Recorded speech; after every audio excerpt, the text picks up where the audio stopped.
Assalamualaikum warahmatullahi wabarakatuh. Perkenalkan, nama saya Andrian Winursifa dengan NIM 230101020135.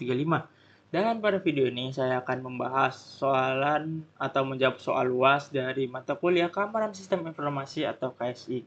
Dengan soal pertama yang diberikan kepada saya adalah sebagai apa saja yang dapat diterapkan dalam pemanfaatan IoT atau Internet of Things menggunakan NVIDIA Jetson Nano di dalam ruang lingkup keamanan cyber atau cyber security? Nah, jadi yang sebelum itu saya ingin memahami terlebih dahulu apa itu NVIDIA Jetson Nano. Dan dari beberapa artikel dan juga jurnal yang saya baca, saya dapat menyimpulkan bahwasannya NVIDIA Jetson Nano sendiri merupakan sebuah papan pengembang atau perangkat pengembang atau hardware SBC yang digunakan untuk membuat proyek tentang atau dengan jaringan syaraf. Kemudian dapat dilakukan pembelajaran mendalam dan juga pengembangan terlebih dalam terkait dengan AI atau kecerdasan buatan. NVIDIA sendiri memang mengkhususkan pembuatan NVIDIA Jetson ini untuk memperdalam atau meningkatkan terkait dengan AI atau kecerdasan buatan. Kemudian ada IoT atau Internet of Things yang merupakan sebuah konsep yang mengacu kepada jaringan objek fisik yang terhubung ke internet dan dapat saling bertukar data tanpa campur tangan manusia, atau mereka dapat melakukan penukaran data secara otomatis atau otomatisasi. Yang berikutnya adalah keamanan cyber dan juga artificial intelligence. Dari beberapa sumber yang saya baca, keamanan cyber merupakan sebuah usaha yang dilakukan untuk melindungi data digital dari tindakan-tindakan yang tidak diinginkan seperti peretasan, hacking, pencurian data, dan sejenisnya. Kemudian ada artificial intelligence atau AI, yang merupakan sebuah teknologi komputer yang dimana memungkinkan komputer dan juga mesin untuk mensimulasi atau meniru kecerdasan manusia, yang dimana setelahnya mereka mendapatkan kemampuan pemecahan masalah berdasarkan data-data yang telah ada. Lalu ada apa itu? Lalu yang ingin saya pahami lagi adalah fungsi IoT dalam cyber security. Apa fungsi IoT dalam cyber security? Yaitu ada melindungi aset, menjaga data privasi, mendeteksi risiko atau masalah yang mungkin saja terjadi, menganalisis risiko dari sebuah website atau data tertentu. Kemudian ada mengenkripsi data dan melakukan verifikasi data.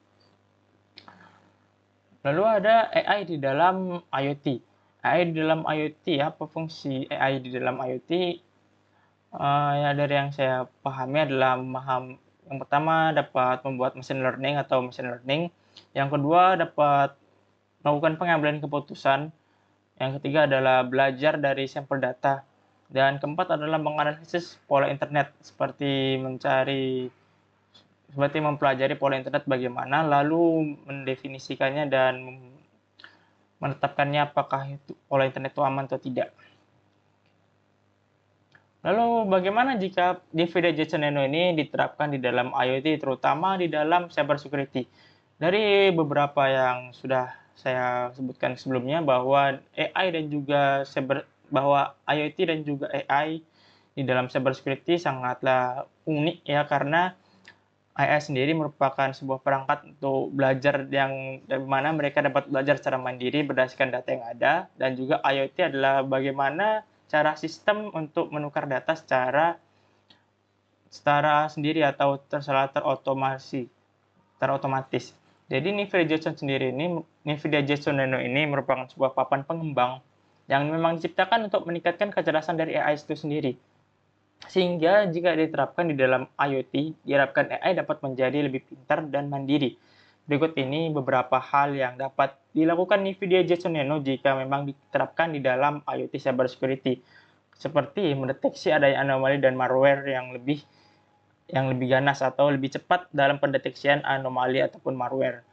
Kemudian melakukan analisis jaringan, lalu otomisasi respon terhadap ancaman, seperti jika terdapat sebuah ancaman yang seperti hacking ataupun hal-hal lainnya, maka sistem dari IoT dapat melakukan otomisasi untuk mencegah ancaman tersebut terjadi. Lalu ada memperbaharui data secara real time. kemudian melakukan analisis terhadap keamanan data tersebut.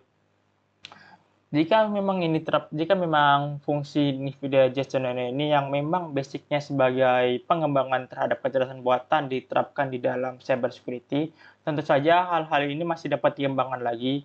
Tapi untuk sekarang yang saya temukan memang hanya hal-hal berikut ini saja yang dapat diterapkan atau saya temukan. Kemudian untuk pertanyaan nomor 2 adalah menjelaskan tentang quantum computing intelligence dan contoh perannya yang dapat diterapkan di dalam keamanan sistem cyber Indonesia. Jadi saya ingin membahas terlebih dahulu apa itu quantum computing dan dasar-dasarnya. Quantum computing sendiri terdiri atau terbentuk dari dua kata kalimat, yaitu ada quantum dan juga qubit, di mana quantum sendiri memiliki makna atau arti mengacu kepada mekanika kuantum yang digunakan dalam sistem untuk melakukan perhitungan yang memberikan keluaran. Dalam fisika, kuantum sendiri adalah unit terkecil dari perspektif fisik. Kuantum biasanya mengacu kepada partikel atom atau subatom seperti elektron, neutron, dan juga foton di suatu benda atau mungkin dapat kita sebut di suatu molekul. Ada yang saya tahu. Lalu ada qubit. Qubit sendiri merupakan sebuah unit dasar informasi dalam quantum computing.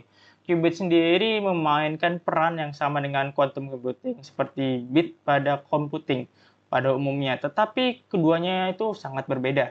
Di mana jika kita ketahui adalah bit dapat menjalankan sistem 1 atau 0. Jadi bit itu hanya dapat memilih 0 atau 1. Sementara qubit dapat menjalankan kedua hal tersebut secara bersamaan. Jadi qubit dapat menjalankan 0 dan 1 secara bersamaan dan dia akan memilih dari 0 dan 1 ini mana yang benar. Jadi dapat berlangsung atau dapat melakukan proses secara lebih cepat. Lalu untuk komputer atau quantum computing sendiri merupakan pemanfaatan perilaku dari fisika kuantum, perilaku unik dari fisika kuantum seperti superposisi, keterikatan, dan juga intervensi kuantum, dan kemudian menerapkannya pada komputasi. Hal ini tentu akan lebih baik dan juga lebih cepat daripada komputasi klasik.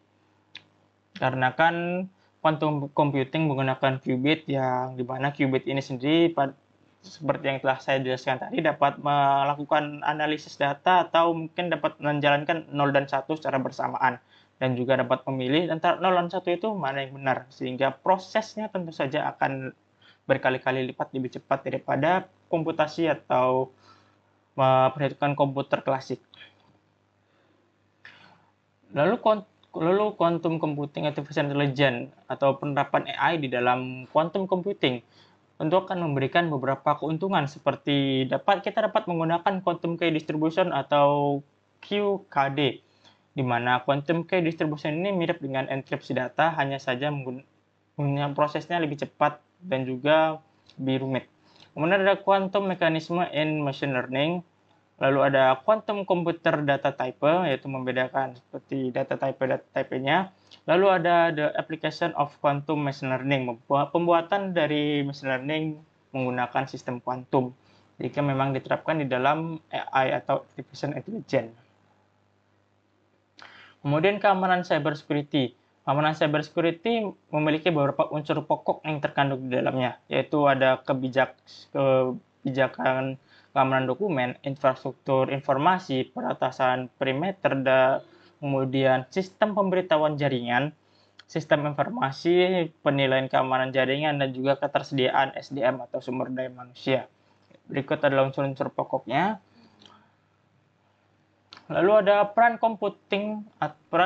dari quantum computing AI, artificial intelligence, jika memang diterapkan dalam keamanan cyber Indonesia. Tentu hal ini akan memberikan dampak yang sangat signifikan dan mungkin dapat langsung terasa. Karena kan quantum computing dapat melakukan berbagai pekerjaan secara lebih cepat dan juga efisien. Jika memang hal ini diterapkan di dalam keamanan cyber Indonesia, maka yang akan terjadi adalah penerapan dan juga pengembangan dari dari quantum key distribution atau QKD. Kemudian yang paling jelas akan terasa adalah peningkatan keamanan jaringan. Dikarenakan quantum computing ini melakukan riset atau menjalankan 0 dan 1 secara bersamaan, tentu saja dia dapat mendeteksi apakah jaringan ini aman atau tidak dengan lebih cepat, sehingga dapat terhindar dari masalah-masalah yang mengancam data. Kemudian yang berikutnya adalah meningkatkan resistensi terhadap ancaman kriptografi. Kita tahu kriptografi memang amat umum dalam keamanan data dan juga saat ini kriptografi juga dapat dilakukan hacking maupun dengan metode-metode tertentu. Tentu saja ini juga masih menjadi ancaman walaupun belum banyak atau belum sering terjadi kasusnya kriptografi di Indonesia untuk dapat diretas. Tetapi jika kita menerapkan quantum computing AI ini dalam kriptografi, tentu saja data kita akan menjadi lebih aman dan lebih sulit untuk diretas. Kemudian ada peningkatan kemampuan dalam otomisasi tindakan terhadap ancaman. Seperti kasus yang sebelumnya atau yang belum lama ini terjadi, yaitu kebobolan data. Jika memang peran dari quantum computing AI ini diterapkan dalam keamanan sistem informasi, sistem cyber kita, tentu hal ini dapat mengotomisasi tindakan atau paling tidak dapat memberitahu seperti terjadinya penyerangan atau sistem kita sedang diserang kepada user atau kepada bagian keamanannya, sehingga dapat melakukan tindakan yang lebih cepat atau mungkin otomisasi seperti penghapusan malware dari sumber datanya, dari data yang kita miliki atau hal-hal lainnya. Dan yang terakhir adalah peningkatan pemahaman terhadap keamanan cyber. Mengapa peningkatan pemahaman terhadap keamanan cyber? Hal ini karena quantum computing bukan hanya menjalankan sistem keamanan begitu saja, melainkan dia juga belajar bagaimana cara meningkatkan sistem tersebut. Dan tentu saja pada saat quantum computing AI ini belajar bagaimana cara untuk meningkatkan sebuah keamanan dari data yang dimiliki, dia akan menghasilkan sebuah report, di mana report tersebut juga dapat kita gunakan untuk meningkatkan pemahaman kita terhadap keamanan cyber, bagaimana cara melakukan pencegahan terhadap keamanan cyber dan jenis-jenis serangan cyber apa yang sedang berlangsung, bagaimana serangan cyber itu dapat terjadi, dan bagaimana cara dia merusak data kita. Tentu data-data dari quantum computing ini akan sangat berguna bagi kita untuk melakukan pemahaman lebih mendalam terkait dengan keamanan cyber untuk meningkatkan keamanan cyber milik negara kita. Mungkin sekian untuk presentasi saya. Jika ada salah kata atau mungkin terbata-bata atau mungkin salah bahasa, saya mohon maaf. Wassalamualaikum warahmatullahi wabarakatuh.